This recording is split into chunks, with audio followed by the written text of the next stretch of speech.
Friends, this Utkarsh and welcome back to my channel world knowledge. आज की इस video lecture में हम लोग पढ़ेंगे ज्योग्राफी क्लास 8 का एक बेहतरीन चैप्टर जो कि है रिसोर्सेज। रिसोर्सेज यानी होता है संसाधन। इसको अगर हम लोग सिंपली से समझे तो जो भी चीज़ हमारे आसपास पाई जा रही है और हमारी ज़रूरत को पूरा कर रही है उसे हम लोग बोलेंगे रिसोर्सेज। अगर आप भी किसी की ज़रूरत को पूरा कर रहे हैं, आप भी हुए रिसोर्सेज। ये जैसे एग्जाम्पल से पहले हम लोग समझेंगे, ये जो मार्कर है ये हमारी ज़रूरत को पूरा कर रही है। कैसे? हमारी ज़रूरत क्या है?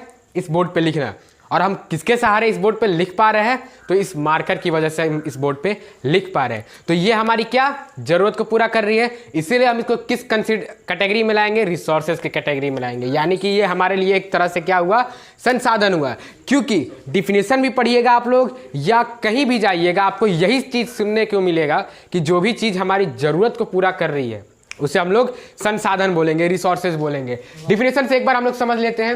Anything that is found in nature and has some value और use for human is said to be resources. यानी कि जो भी वस्तु, जो भी पदार्थ हमारे आसपास पाई जा रही है, हमारे प्रकृति में पाई जा रही है, हमारे नेचर में पाई जा रही है और उसका कुछ वैल्यू हो।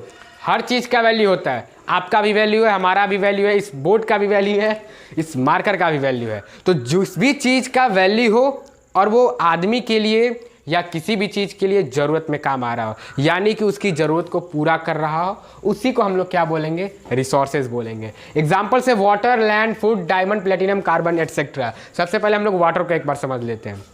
वाटर यानी कि पानी।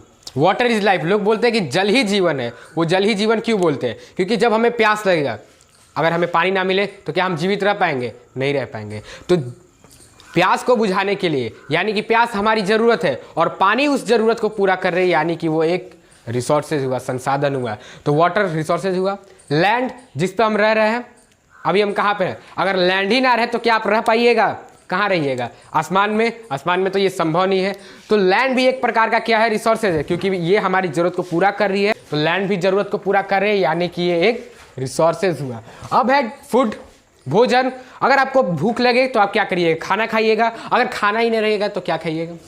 तो वो खाना हमारे लिए भूख लगा है, खाना हमारी ज़रूरत है और ज़रूरत को पूरा कर रहा है ये फूड। फूड हमारे लिए क्या हुआ? एक रिसोर्सेज हुआ। बात आ रही है या नहीं आ रही है? समझ आ रही होगी। अब डायमंड है। अब किसी एक लड़का है, उसको अपने दोस्त, किसी भी लड़की हो या लड़का दोस्त के लिए किसी डायमंड का रिंग गिफ्ट करना है। तो डायमंड का रिंग बोलेगा कि ये डायमंड का रिंग है, लेकिन उसमें डायमंड ना रहे तो वो क्या डायमंड का रिंग कहलाएगा? नहीं कहलाएगा। तो उस डायमंड के रिंग के लिए ये जो डायमंड है वो ज़रूरत है और वो ज़रूरत खुद डायमंड पूरा कर रहा है, यानी कि ये एक रिसोर्सेज हुआ। अब ये एक प्लेटिनम है, कार्बन है, इसका भी ये भी ज़रूरत को पूरा करता है, इसलिए हमने इसे रिसोर्सेज कैटेगरी में रखा है। अब आते हैं हम लोग रिसोर्सेज के टाइप पे। रिसोर्सेज का टाइप यानी कि रिसोर्सेज होते कितने प्रकार के हैं, मतलब कि संसाधन के प्रकार। ये बात याद रखना है। रिसोर्सेज को हिंदी में हम लोग बोलते हैं संसाधन। तो पहला है natural resources. Natural resources, natural को अब अगर आप लोग नेचर से रिलेट करके देखिएगा तो आपका डिफिनेशन बनेगा। यानी कि जो भी रिसोर्सेज हम लोग नेचर से फाइंड करते हैं, नेचर से एक्सट्रैक्ट करते हैं, नेचर से प्राप्त करते हैं, उसी को हम लोग नेचुरल रिसोर्सेज बोलेंगे। नेचुरल यानी कि प्रकृति। एग्जाम्पल से समझेंगे, लैंड। लैंड को हम लोग कैसे बोलेंगे कि ये नेचुरल रिसोर्सेज है? क्या किसी ने, जैसे कि ये मार्कर है, इसे किसी ने बनाया होगा, किसी व्यक्ति ने बनाया होगा, किसी आदमी ने बनाया होगा। क्या आप सोच सकते हैं कि लैंड को किसने बनाया होगा?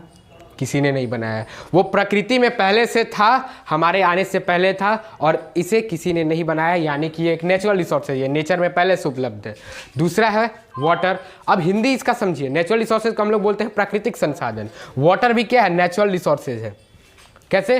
वाटर को हमने खुद से तो नहीं बनाया, वो पहले से आया हुआ है, वो प्रकृति द्वारा आता रहता है। ये भी क्या हुआ? Natural resources. सोयल भी नेचुरल रिसोर्सेज है, एटसेट्रा। यानी कि ऐसे बहुत सारे थिंग्स है, सब्सटेंस है, ऑब्जेक्ट्स है जो कि नेचर से प्राप्त किए गए हैं, नेचर से हमें मिले हुए हैं, उसे हम लोग नेचुरल रिसोर्सेज के कैटेगरी में डालेंगे। अब नेचुरल रिसोर्सेज के भी दो टाइप्स होते हैं। ये जरूरी थोड़ी ना है कि जो नेचुरल रिसोर्सेज हो लिविंग हो या नॉन लिविंग हो, दोनों में से कोई भी हो सकता है। तो उसी का टाइप से एक है बायोटिक और दूसरा है अबायोटिक। अभी हम लोग किसके बारे में पढ़ेंगे? Biotic resources. बायोटिक मतलब होता है जैविक और रिसोर्सेज मतलब संसाधन, जैविक संसाधन। यहाँ पे अगर कभी भी आपको बायोटिक या अबायोटिक वर्ड सुनने को मिले, उसको रिलेट करना है आपको किससे? लिविंग थिंग्स और नॉन लिविंग थिंग्स से। बायोटिक होता है मतलब कि लिविंग थिंग्स। अगर कोई लिविंग थिंग्स आपके ज़रूरत को पूरा कर रहा है या कोई भी रिसोर्सेज हम लिविंग थिंग्स से प्राप्त कर रहे हैं, वो हमारा क्या हुआ, बायोटिक रिसोर्सेज। एग्जाम्पल से ह्यूमन, आदमी भी एक रिसोर्सेज है। ये क्या हमें प्रोवाइड करता है, लेबर प्रोवाइड करता है। घर बनाना हो, हॉस्पिटल्स बनाना हो, मार्केट बनाना हो, बोर्ड बनाना हो, तो इसके लिए लेबर की जरूरत हो। और लेबर कौन बनेगा, क्या मशीन बनेगा?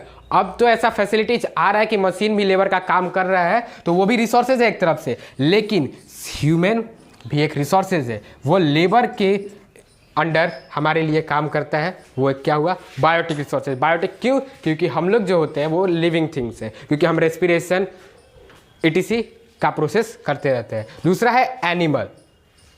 एनिमल भी क्या है, एक बायोटिक रिसोर्सेज है। और या एनिमल बोलिए या वाइल्ड लाइफ में आपको जितने भी चीज़ मिल रहे हो वो क्या है, बायोटिक रिसोर्सेज है। ट्रीज भी क्या है, बायोटिक रिसोर्सेज है। आई थिंक आपको अभी तक हमने जितना भी बताया, क्या बताया, रिसोर्सेज का एक प्रॉपर डिफिनेशन बताया, रिसोर्सेज का टाइप बताया जो कि है नेचुरल रिसोर्सेज और biotic resources. Biotic resources natural resources का ही पार्ट है। तो अभी तक आपको समझ में आया होगा।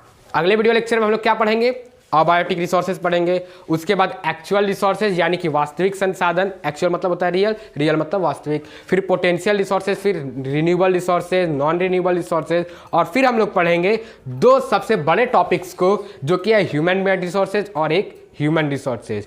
उसके बाद हम लोग पढ़ेंगे सस्टेनेबल डेवलपमेंट। तो इसको जानने के लिए आपको हमारे चैनल से बने रहना होगा। मिलते हैं नेक्स्ट वीडियो में, देखते रहिए overall knowledge. Thanks for watching.